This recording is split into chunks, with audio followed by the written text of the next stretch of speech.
우선 이렇게 초청해 주셔서 고맙습니다. 제가 대구에서 새벽에 출발해서 여기 계시는 분들 만나서 나무를 보면서 이런저런 생각을 많이 했습니다. 특히 오늘 제가 말씀드릴 이 수연이라고 하는 세상에서 가장 아름다운 만남이라고 제가 표현을 합니다. 나무가 아니었으면 아마도 제가 그냥 역사만 했다면 여러분들과 만남이 아마 없었을 겁니다. 그래서 여러분들 그리고 이제 인천 시민들까지 제가 뵐 수 있는 것은 뭐 오로지 나무 덕분이 아닐까. 그래서 제가 늘 나무, 쉼표하고 관세음보살 이렇게 이야기하기도 합니다. 제가 본격 말씀드리기 전에 간단하게 제 소개를 하겠습니다. 왜냐하면 저는 역사학자입니다. 역사학자인데 나무에 대해서 이야기하는 게 저를 잘 모르시는 분들은 좀 낯설 수 있어서 간단하게 소개를 드리면 저는 계명대학교 사학과에서 학부를 졸업하고 석사까지 계명대학교에서 마치고 이제 박사를 인근에 있는 경북대학에서 1999년에 했는데 그때까지만 해도 제 전공은 청대 농업경제사였습니다. 그런데 학위를 받을 즈음에 이게 도대체 박사학위를 받고 어떻게 밥 먹고 살지? 이런 절체절명의 위기를 맞아서 먹고 살기 위해서 나무를 만났습니다. 그래서 나무를 혼자서 공부를 하고 첫 책을 2002년에 출간을 했습니다. 어느 인문학자의 나무색이라고 하는 제목으로 냈는데 작년까지 29권의 책을 냈습니다. 그래서 나무에 미쳐서 환장해서 제가 나무를 학문적으로 연구를 해서 저는 그래서 역사학자가 아니라 생태사학자라고 제가 따로 부릅니다. 게다가 또 언론에서는 저를 나무 인문학자라고 부르죠. 나무를 인문학으로 연구하는 우리나라 최초의 학자이기도 합니다. 그래서 오늘 제가 말씀드리려고 하는 내용은 인문학자가 나무를 어떻게 보는가. 그 중에서도 제가 나무를 공부한 지 한 20년이 넘었는데 그간에 나무를 통해서 깨달은 게 뭘까 이걸 좀 총정리해서 주어진 시간에 좀 말씀을 드리려고 합니다. 팬데믹을 우리가 경험하고 있습니다. 인류 역사에서 아마도 이런 경험을 한 적이 없는, 그래서 인류 전체가 절체절명의 위기를 맞았고, 이런 위기에서 도대체 인문학자는 뭘 해야 되는가? 이런 성찰을 할 수밖에 없고, 이제 그런 고민 끝에 제가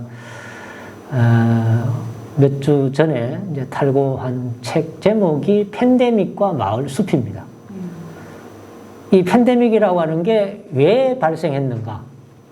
그리고 우리는 어떻게 이 팬데믹을 헤쳐나갈 수 있는지에 대한 대안을 역사학자로서 팬데믹의 배경을 설명하고 그 다음에 그 대안으로서 마을숲을 제가 제시한 그런 책인데 또 출판사 정해야 되고 해서 좀 시간이 걸리겠습니다만 이제 오늘 그런 이야기까지 좀 포함해서 이 시대의 가장 중요한 주제가 결국 생존일 겁니다. 이 생존을 우리가 나무와 관련해서 어떻게 해야 할지, 그리고 이 팬데믹은 어떻게 또 발생했는지에 대한 인문학적인 이제 고찰까지 좀 이야기를 하려고 합니다.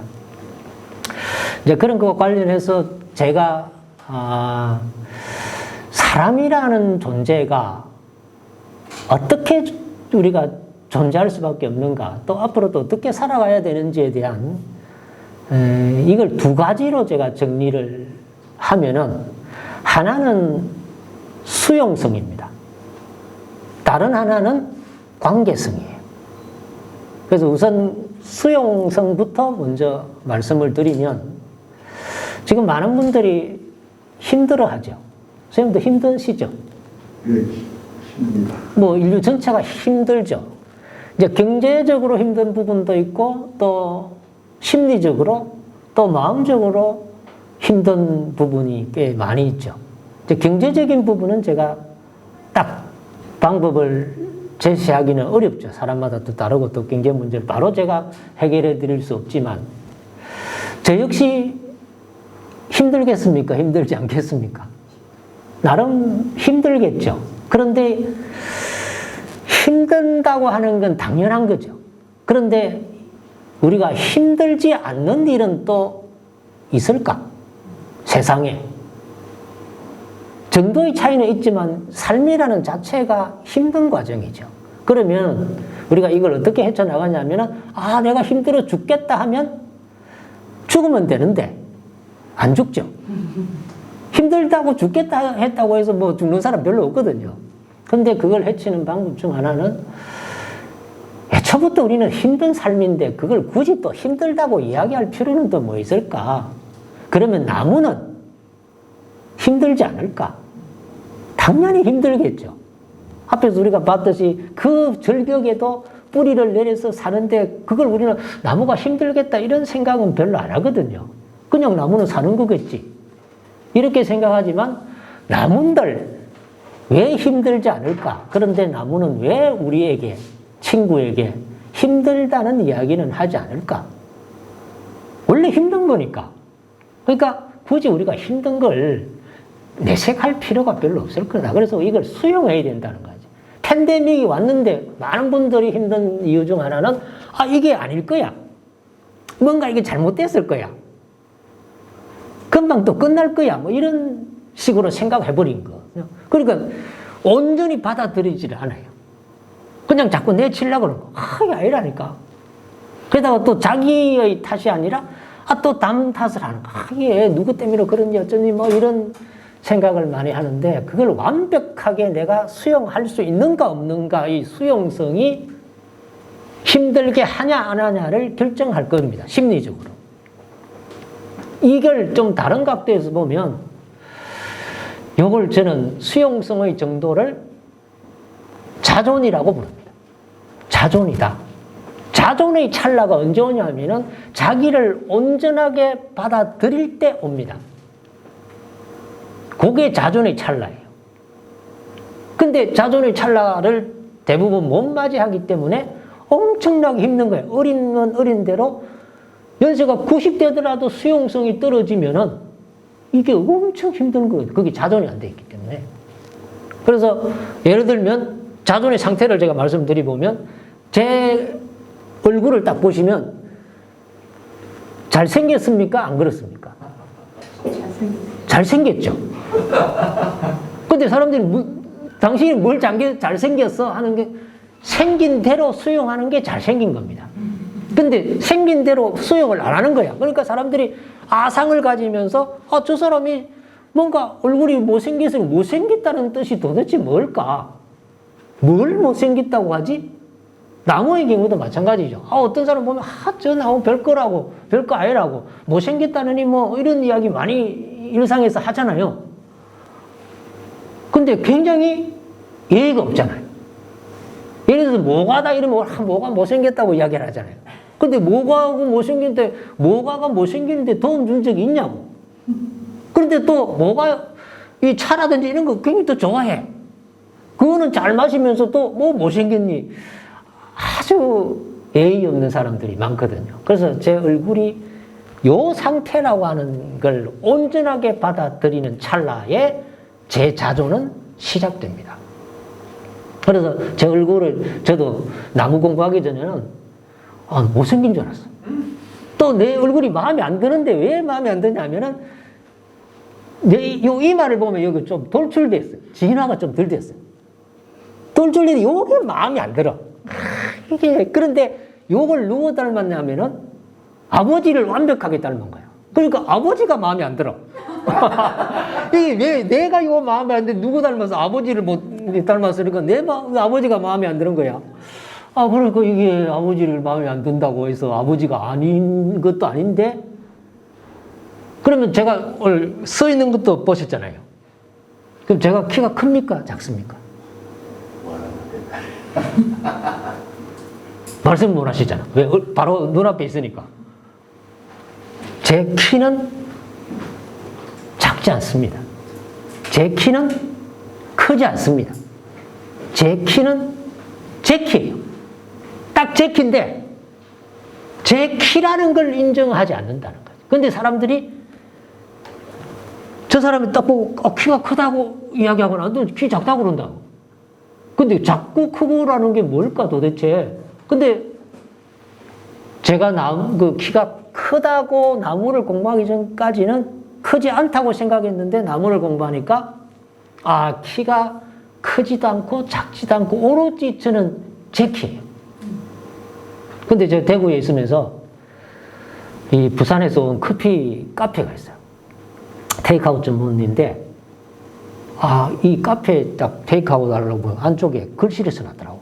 글씨 써놨는데 뭐로 쓰냐면은 늦게 피어도 돼. 저 들꽃처럼. 제가 경기하는 줄 알았어. 들꽃이 언제 늦게 핀 적이 있습니까? 지금 제가 여기 오니까 살구 아까 잠깐 봤는데 살구꽃이 피잖아요. 그러면 군악부 옆에 있는 관사 옆에 있는 살구꽃이 늦게 핍니까? 대구는 벌써 졌거든요. 그럼 대구는 일찍 폈습니까? 그런데 서울에 지금 벚꽃 이야기하면서 아주 다른 예년과 비교하면은 일주일 정도 일찍 핀다고 언론에서 난리예요.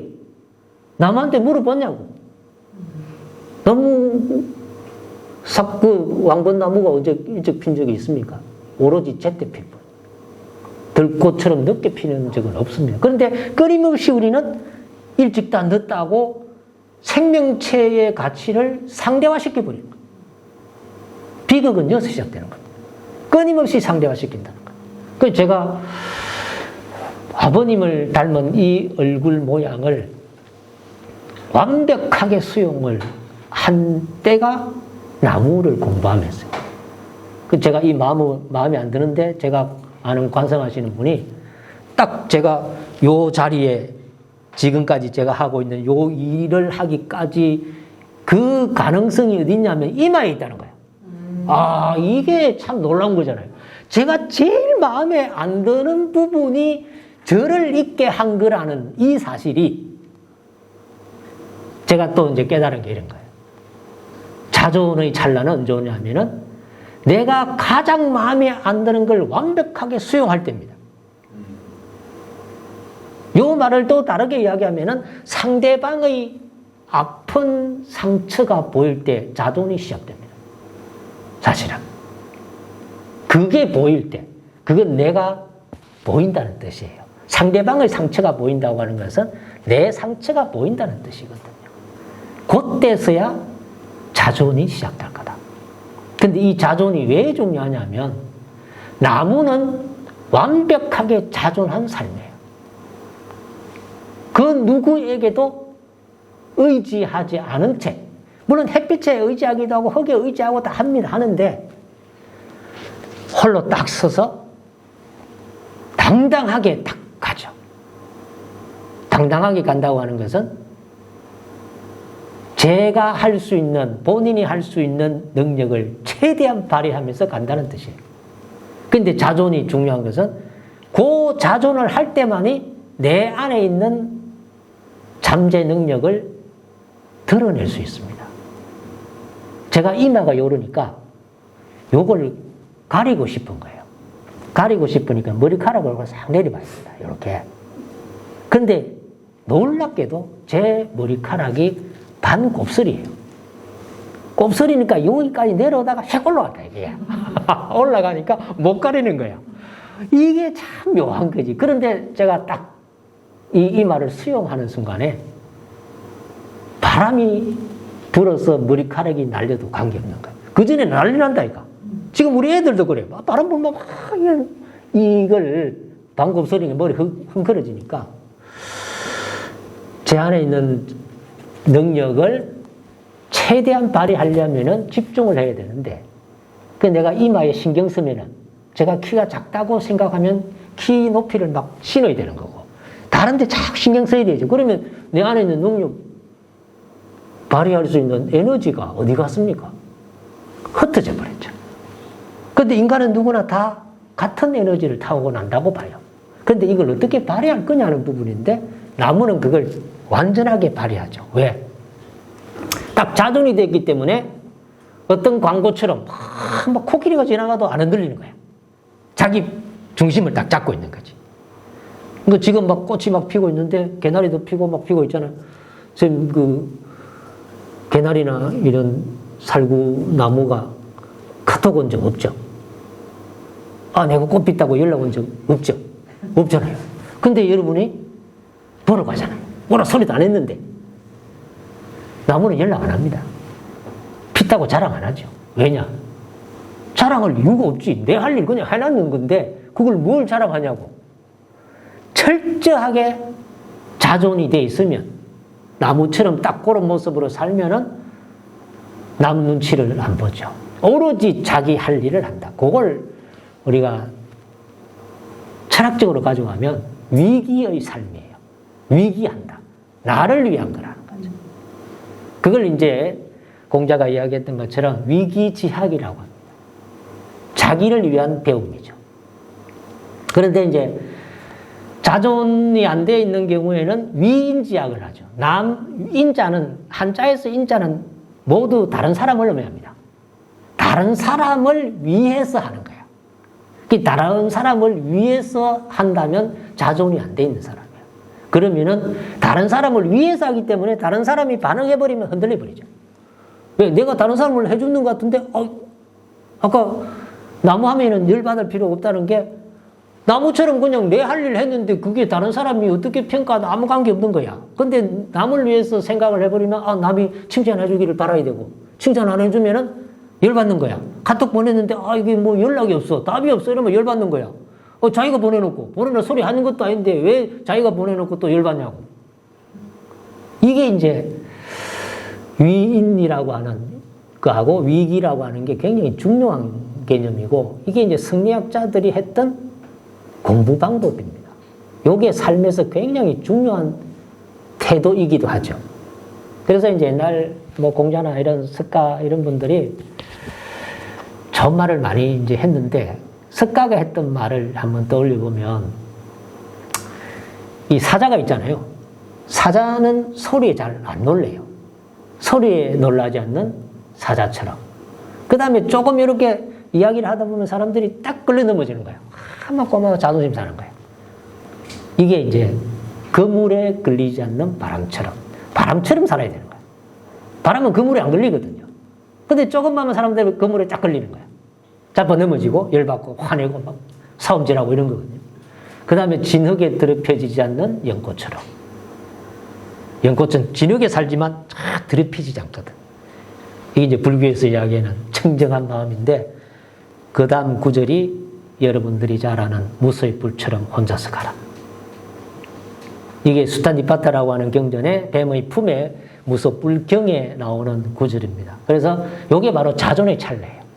천상천하 유아독존인 거죠. 그 어디에도 의지하지 않는 본래의 모습대로 살아가는 게, 우리가 뭐 유아독존 그 원래 뜻이 아닙니다. 원래 뜻은 그런 게 아닌데 사람들이 오해해가지고 자꾸 이상하게 쓰는 거지만, 정말 유아독존해야 되는, 그 나무는 바로 유아독존하는 존재거든요. 그래서 이런 이제 자존이라고 하는 걸 저는 또 다른 말로 창의성이라는 이름으로 다시 씁니다. 창의성은 하늘이 부여한 겁니다. 많은 분들이 요즘 뭐 창의성 교육, 뭐 창의 교육 이런 이야기를 많이 하지만, 많은 분들이 또 오해해요. 창의성을 밖에서 줄 수 있는 것처럼, 교육하면 되는 것처럼, 그런 게 아니에요. 창의성은 내가 태어나면서 생득하는 부분이에요. 그걸 중국 고전어로 이야기하면 천명지위 성이요. 하늘이 부여한 것을 천성이라 합니다. 그 천성을 우리가 바꿀 수 있다 보다 못 바꿉니다. 그거는 바꾸면 안 되죠. 그걸 또 다르게 이야기하면 인성이에요. 인성교육도 사람들이 오해해가지고 그걸 예절교육이라 착각하는 거예요. 그건 인성은 천성이에요. 그건 자존이에요. 창의성이에요. 그건 바꿀 수가 없는 겁니다. 그리고 천명지위 성이니까 솔성지위 도요.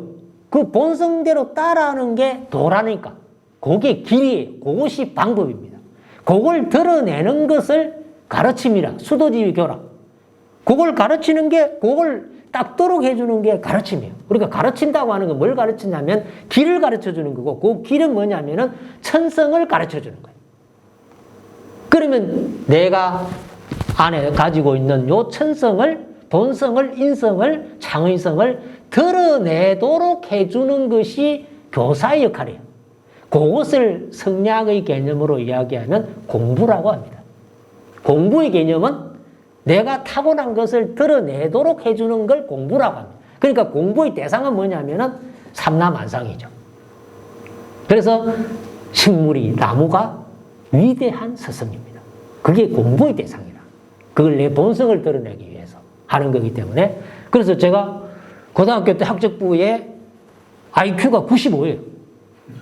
근데 처음에 그거 보고 제가 깜놀한 거야. 뭐지? 95. 95가 박사가 될 수 있나? 책을 그래 쓰는 거 쓸 수 있나? 근데 그건 전혀 관계없습니다. 내가 가지고 있는 능력을 내가 그동안에 못 드러낸 거예요. 나무를 만나서 드러낸 거잖아요. 그게 창의성을 드러낸 거고 나무가 나의 스승이 되겠죠. 특히 나무가 위대한 스승이라고 하는 것은 우리가 다빈치가 증명합니다. 레오나르도 다빈치가 천재잖아요. 그 천재성을 드러낸 것은 바로 자연을 관찰한 데서 시작합니다.